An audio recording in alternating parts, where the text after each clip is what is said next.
ফুলের মাংস।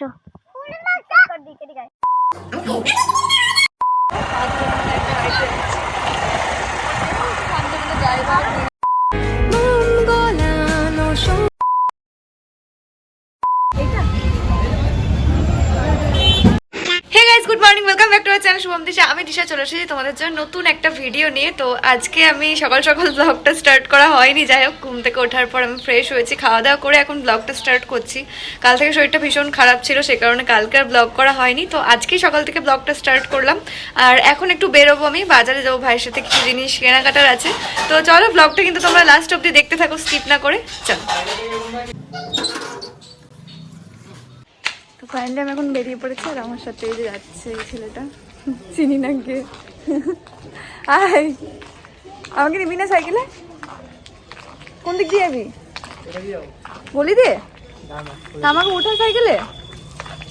তো আজকে অনেকদিন পর বেরিয়ে পড়লাম ভাইয়ের সাথে সাইকেলে করে। অনেক কিছুই কেনার ছিল, কিন্তু প্রথমে এখানে চলে এসেছিলাম ফোনের দোকানে। এখানে আমাদের দিদুনের জন্য একটা ফোন কেনার ছিল। যাই হোক অনেকগুলো ফোন দেখার পর ফাইনালি একটা ফোন পছন্দ হলো, আর সেটা নিয়ে আমরা চলে এসেছিলাম বাড়ি। এরপরে দেখো এখানে ভাই ফোনটা নিয়ে বসে বসে কি যেন করছিল। যেহেতু দিদুন ঠিকঠাক ভাবে স্মার্টফোন ইউজ করতে পারে না, সেই কারণে আমরা এখানে নিয়ে নিয়েছিলাম একটা কিপ্যাড ফোন। যাই হোক এরপর আমরা সবাই মিলে রেডি হয়ে গেছি মামার বাড়ি যাওয়ার জন্য, দেখতেই পাচ্ছ। তো চলো এবার বেরোনো যাক। আর মা দেখো এখানে তোমাদেরকে হাই করছিল। আর ভাইকে আমি বলেছিলাম এখানে এই বিড়ালটাকে একটু ভয় দেখাতে হবে, কিন্তু দেখো বিড়ালটাকে কত চেষ্টা করেও কিন্তু ওকে ভয় দেখানো যাচ্ছিল না। যতবারই ভয় দেখানোর চেষ্টা করছে ও বারবার এদিকে দেখো ঘুরে দেখছিল, কিন্তু পালিয়ে কিন্তু যাচ্ছে না, কারণ ও কিন্তু আমাদের খুব ভালো করে চেনে। তাই দেখো আমাদের একটু ভয় পাচ্ছে না। আর হ্যাঁ, তোমাদের তো বলাই হয়নি, আজ কিন্তু আমাদের ছোট্ট ভাইটার বার্থডে। তোমরা হয়তো অনেকেই ওকে দেখেছো আমার আগের কিছু ভিডিওতে, আর যারা দেখোনি তারা কিন্তু লাস্ট অব দি ভিডিওটা দেখতে থাকো। আমরা বেরিয়ে প্রথমে চলে এসেছিলাম একটা কেকের দোকানে ভাইয়ের জন্য কেক পছন্দ করার জন্য। তো অনেকগুলো কেক দেখার পর ফাইনালি একটা কেক পছন্দ হলো। এরপর কেকটা নিয়ে আমরা উঠে পড়েছিলাম বাসে। তো চলো মামার বাড়ি পৌঁছে আবার ভিডিওটা কন্টিনিউ করছি।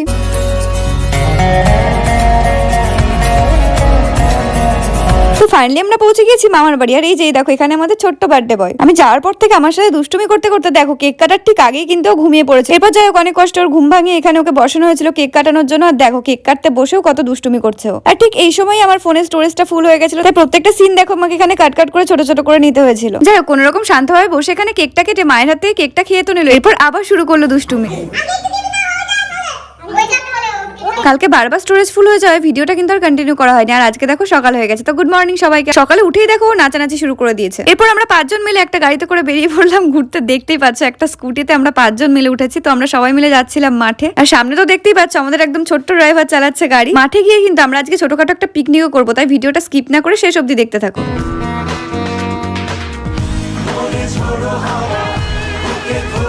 তো এখন আমরা বেরিয়েছি এখানে মাঠে এসে কিছু একটা খুঁজতে, যেটা দিয়ে আজকের বানাবো আমি আমার রান্নার চ্যানেলের রেসিপি। তো এই যে জঙ্গলের মধ্যে আমরা সবাই খুঁজতে বেরিয়েছি, দেখা যাক এখন কি পাওয়া যায়। চলো। সবজি পাওয়া যাবে, সবজি ছাড়া কিছু পাবো না, প্রচুর জঙ্গল। এখানে ছিল প্রচুর প্রচুর বাঁধাকপি আর ফুলকপির জমি। যাই হোক এগুলো কাদের জমি আমরা জানতাম না, সেই কারণে আর এখান থেকে কিছু না তুলে আমাদের এখান থেকে তুলে নিচ্ছিলাম কয়েকটা সর্ষের ফুল। এগুলো দিয়ে আমরা এখন মিনি কিচেনে বানাবো পকোড়া। আর এই রেসিপিটা তো তোমরা অলরেডি রান্নার চ্যানেলে দেখেই ফেলেছো, আর যারা এখনো দেখোনি তারা কিন্তু এখনই গিয়ে চেক করে এসো দিশা সরকার শর্টস। তো দেখতেই পাচ্ছ এখানে কিন্তু সবাই মিলে বসে পড়েছে আমাকে এখানে রান্নায় হেল্প করার জন্য। আর আমি এদিকে করছিলাম রান্নার চ্যানেলের জন্য ভিডিও শুট। এভাবেই কিন্তু আমি রান্নার ভিডিও শুট করে থাকি। তো আজকে বিহাইন্ড দ্য সিনটা দেখে নাও। আর আজকে কিন্তু পুচকেগুলোর সাথে আমার ছোটখাটো একটা পিকনিকও হয়ে গেল। মাংসই তো হচ্ছে, ফুলের মাংস।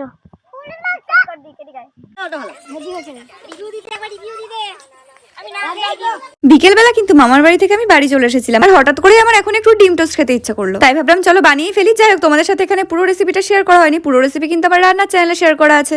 তো ফাইনালি আমার রান্না বান্না করে খাওয়া দাওয়া একদম কমপ্লিট। আর মামার বাড়ি থেকে কিন্তু শুধুমাত্র আমি আর ভাই এসেছিলাম, মা এখনো আসেনি, সেই কারণেই দেখতে পেলে আজকে রান্নাটা আমাকে একাই করতে হয়েছে। যাই হোক এখন হয়ে গেছে রাত আর আমাদের খাওয়া দাওয়া কমপ্লিট, এখন ঘুমিয়ে পড়বো। তো আজকের ভিডিওটা তোমাদের কেমন লাগলো কমেন্টে কিন্তু অবশ্যই জানাতে ভুলো না। আজকের মতো ভিডিওটা আমি এখানেই এন্ড করছি, দেখা হচ্ছে আবার নতুন কোনো ভিডিওতে। তো চলো টাটা, গুড নাইট।